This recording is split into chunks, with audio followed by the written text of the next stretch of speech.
नंदुरबार जिल्ह्याला वादळी वाऱ्याचा तडाखा बसलाय। जिल्ह्यात मध्यरात्री अनेक भागात वादळी वाऱ्यासह तुफान पाऊस झाला। राज्य मार्ग क्रमांक 1 वर अनेक झाडं कोसळली, त्यामुळे वीज पुरवठा खंडित झाला।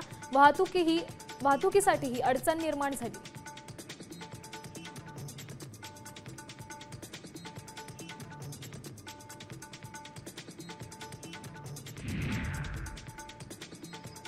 छत्रपती संभाजीनगर जिल्ह्यामध्ये गेल्या 2 दिवसांपासून वादळी वारे आणि पाऊस सुरू आहे। रात्री जिल्ह्यातील बऱ्याच भागामध्ये पाऊस बरसला, त्यानंतर आज सकाळी सगळीकडेच असं धुकं दिसून येत आहे। एरवी हिवाळ्यामध्ये धुकं दिसून येतं, मात्र आता पावसाळ्याच्या तोंडावरच धुकं दिसू लागलंय।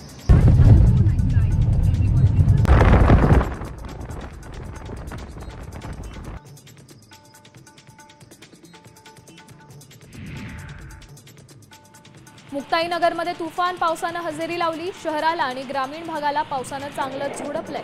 वादळी वारा, विजांच्या कडकडाटासह झालेल्या पावसाने अनेक ठिकाणी पाणी तुंबलं होतं।